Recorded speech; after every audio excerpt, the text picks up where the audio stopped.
I sure am glad that I survived that duel. Now I get the pleasure of dying to atomic dysentery or retrofuturistic cholera.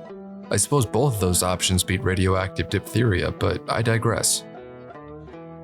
Yeah, so I was recently looking over the thousands of reviews of New Vegas that are already polluting the internet, and I noticed that they all have one thing in common. I didn't make them. I decided that I needed to fix that, so without further ado, this is Fallout New Vegas.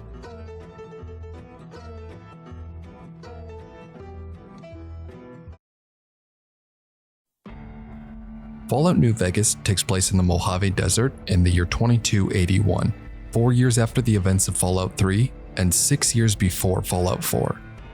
The player is dropped into the middle of a regional power struggle between three entities: the New California Republic, Kaiser's Legion, and Mr. House and the Vegas Strip. This is big, huh? The player character, a courier for the Mojave Express Delivery Company, is tasked with delivering a mysterious package to the Vegas Strip. Before the delivery could be completed, the courier was ambushed by a group led by a man in a checkered suit. They steal the package, shoot the courier twice in the head, and leave them in a shallow grave. You've made your last delivery, kid. Sorry you got twisted up in this scene. From where you're kneeling must seem like an 18-carat run of bad luck. Truth is, the game was rigged from the start. A Securitron named Victor rescues the courier, digging them out of the grave and bringing them to Doc Mitchell, a doctor in the nearby town of Good Springs. The courier regains consciousness in Doc's house a week later, and after a brief examination, the doctor slaps the courier on the ass and tells them to get the fuck out. But try not to get killed anymore. From that point forward, you're left to your own devices. Will you hunt down your assailants? Will you become a survivalist, living off the land? Will you empower a fascist dictator to expand his power and his nation's borders, thereby making permanent the institution of slavery in the Mojave Desert? I like the servile attitude. Keep it up. New Vegas has terrible graphics. There's no way around that. Not just 2023 bad, but 2010 bad. Here's a few clips from other games released that year. Sounds like I fear nothing. But that's not fair, you cry into your Doc Mitchell body pillow. None of those are open world games. It's way harder to have good graphics in open world games. So here's some open world games from that year.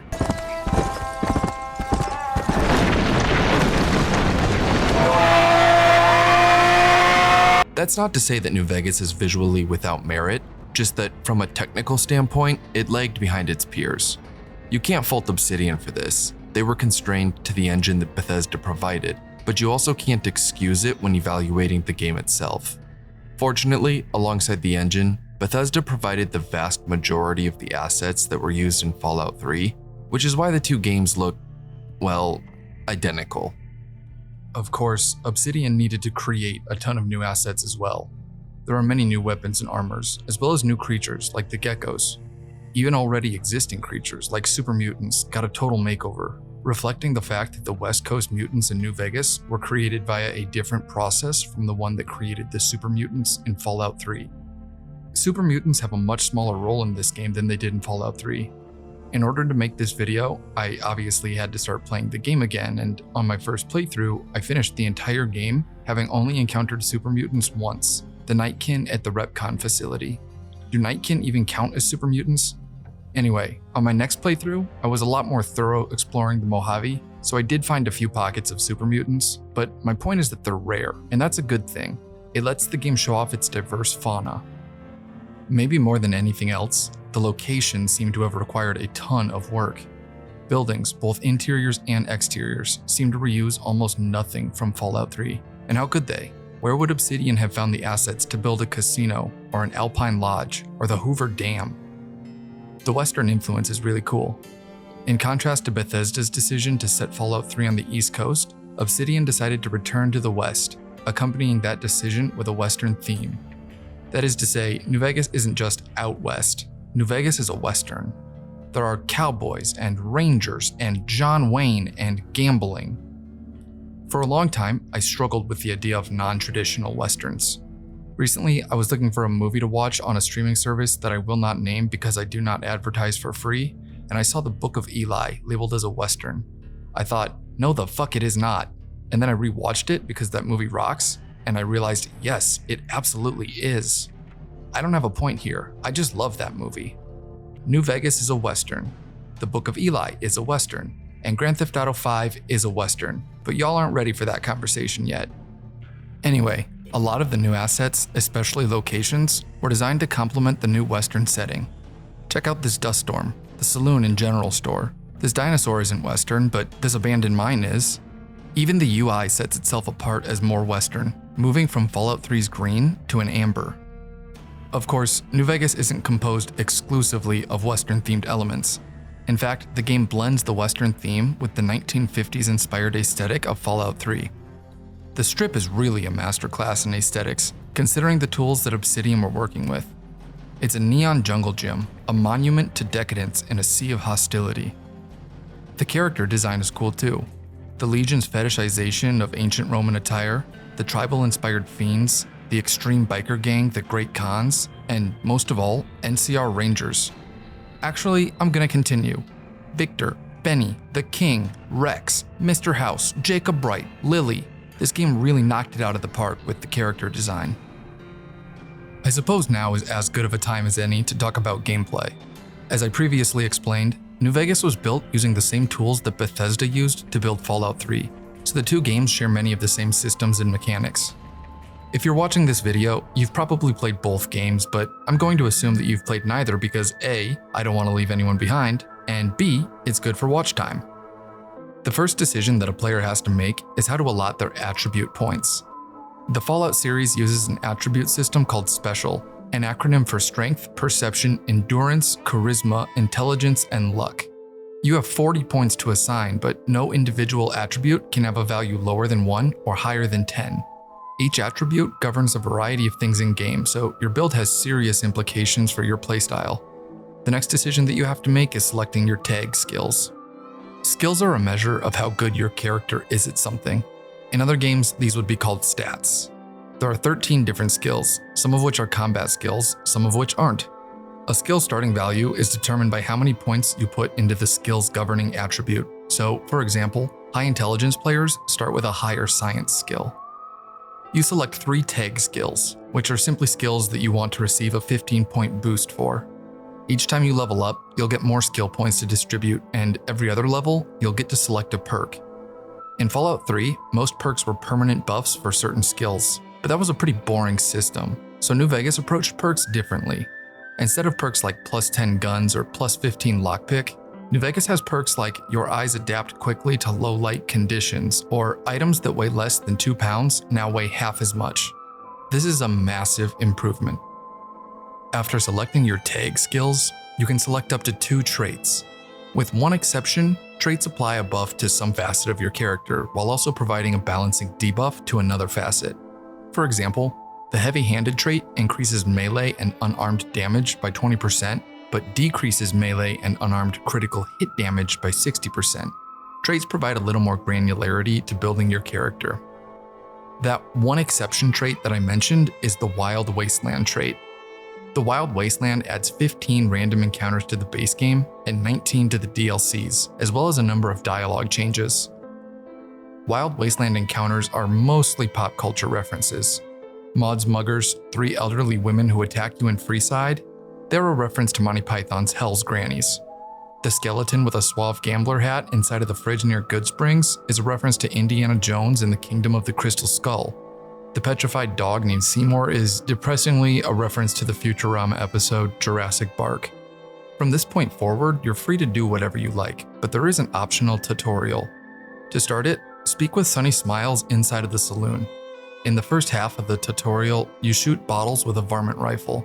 In the second half, you take your new shooting skills and help Sunny rid the town of some geckos. This acquaints the player with the game's gunplay, which is more complex than you would think. To even begin to think about the game's gunplay, you have to understand that Fallout New Vegas is an RPG first and an FPS second. It feels like it's the opposite, like the shooter elements of this game supersede the role-playing elements, but that's because the game is lying to you about what it is. The first-person perspective is a facade, hiding the fact that combat outcomes have more to do with character stats than player skill. Aiming is how you select your target, but the dice decide whether or not you hit them. I'm being reductive and a little bit incendiary. The truth is that the dice rolls affect accuracy and spread, but it doesn't really matter. The point I'm making is that New Vegas has all of the accoutrement of a first-person shooter, but it is, on a very fundamental level, an RPG, and as such, your skills matter. It's very easy to imagine someone new to the series playing this game and not realizing that they need to invest in combat skills and consequently getting frustrated because they aren't landing any of their shots because, again, New Vegas lies about being a shooter just like your parents lie about being proud of you. But let's look past that. Let's say that your character has 100 gun skill, then how's the gunplay? It's still not great. Honestly, it's not even good. It's not bad, but it's not good. Weapons are mostly hit scans, so -1 for that. Enemies don't really react to being shot, which is wholly unsatisfying. -1 there. Everything's a bullet sponge that can eat a dozen bullets, so -1/3. On the other hand, there are a few things working in favor of the gunplay here. For example, New Vegas added iron sights, a feature that was inexplicably missing from Fallout 3. That's actually the only thing I have for this. That's the only positive. The game added a feature that every other game has. Maybe the gunplay is just bad.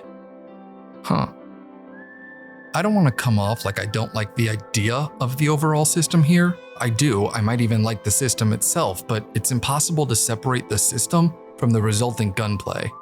I wouldn't say that VATS fits under the umbrella of gunplay, but this is obviously the perfect time to talk about it. VATS is like bullet time meets XCOM. Activating VATS allows you to target enemies and even specific body parts with a dice roll instead of having to aim. VATS has taken a few different forms over the course of the Fallout series, but I'm partial to how it works here. The weapon variety is excellent. If you play a gun build, you have revolvers and pistols and repeaters and carbines, SMGs and shotguns and miniguns. Energy weapon builds have lasers, plasma, and sonic handguns, rifles, and heavy weapons, as well as flamethrowers. Explosives builds get projectile launchers like grenade rifles and the Fat Man, as well as throwables like dynamite and placed explosives like C4. Melee builds have bladed weapons, blunt weapons, and thrown weapons, and unarmed builds can equip a variety of gloves to augment their punches. And why do you need all of these weapons? Well, for killing. In addition to humans and robots, there are almost 150 different creature varieties. You can fit pretty much any creature in the game into one of 6 categories: bugs, humanoids, non-humanoid mammals, plants, and reptiles. You can also toss aliens in there if you're playing Wild Wasteland.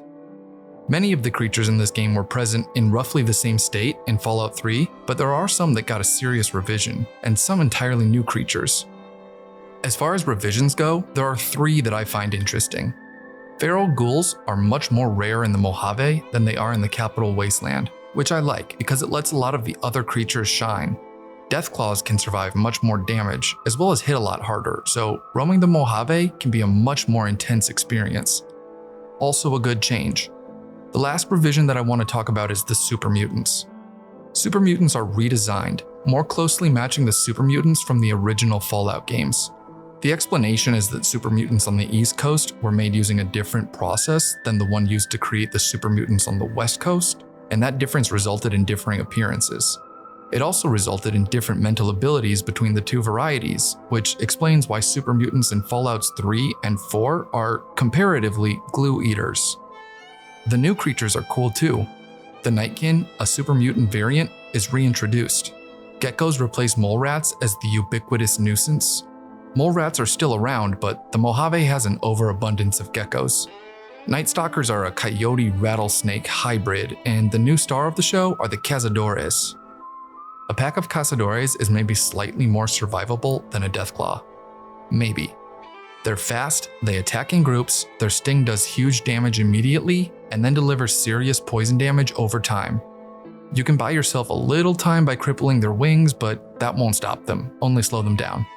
Crippling the antenna does frenzy them, so that's probably your best bet. New Vegas has a couple of systems that seem to be proto-versions of systems that made their way into Fallout 4. Crafting can be done at benches, allowing for the creation of weapons and ammunition. and cooking at fires and stoves lets you create food and healing items. There's weapon modding, letting you find and equip basic mods to augment your firearms. There's also hardcore mode, a rough draft of what would become survival mode in Fallout 4. You have to eat, drink, and sleep, but you don't have to do any of them very frequently, so it doesn't change the game much. One of the best additions to the game is the challenge system. I'll show my cards here. I'm a sucker for grinding. I grew up on MapleStory, I'm the real deal. Some people like to relax by going for a walk or drinking a glass of wine. I like to relax by grinding. Challenges add grinding to Fallout. Simple as. There's a few different kinds of challenges. Kill X number of Y enemies, do X amount of damage with Y type of weapon, perform a specific action X number of times, find X location. There are a few off-the-wall challenges like explode an enemy's pants, and these are neat, but I'm really here for the ones that require the grinding. The vast majority of challenges award experience points for completion, and some award special perks as well. So, for example, the Lord Death challenge for killing 200 of anything awards the Lord Death perk, which increases damage output by 1%. The companion system isn't new, but the companions themselves necessarily are. You can have 2 companions at a time, one humanoid, one non-humanoid. There are 5 different humanoid companions in the base game, Boone, and the other 4. Actually, Lily is cool too. There are 2 different non-humanoid companions, Eddie and Rex. Companions have varying recruitment requirements, as well as companion quests once they've been recruited.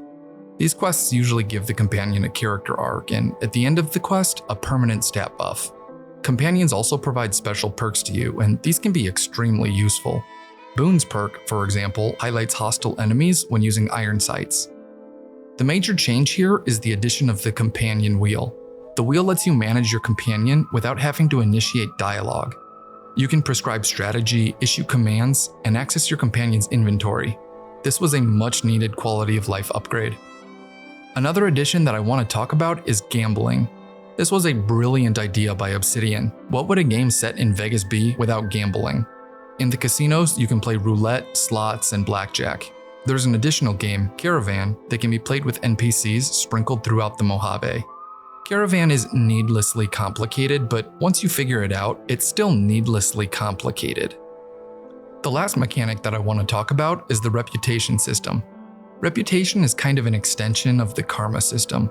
In Fallout 3, your karma rating reflects your reputation across the Capital Wasteland. And that's true in New Vegas as well, but with the reputation system, New Vegas provides a much more granular look into how individual settlements and factions feel about you. It's possible for you to be a paragon of virtue, beloved across the Mojave, except for one settlement, where the residents loathe you. Conversely, you can be evil incarnate, but if you're particularly helpful to one faction, you'll still be welcomed by them. Additionally, whereas karma is measured on one axis, good to bad, reputation is measured on 2, which is a much more accurate representation of reputation or morality, or really almost anything that we measure on a single axis spectrum. Put simply, something can have a lot of good and no bad, or no good and a lot of bad, but something can also have very little of either or a ton of both. The reputation system reflects that. If you've never interacted with a faction before, your reputation with them will, of course, be neutral. Maximizing your fame with a faction will have you idolized, whereas maximizing your infamy will have you vilified. Maximizing both will have you labeled a wild child, an unpredictable eccentric. Different reputation values mean different treatment throughout the wasteland. Overall, very good mechanic.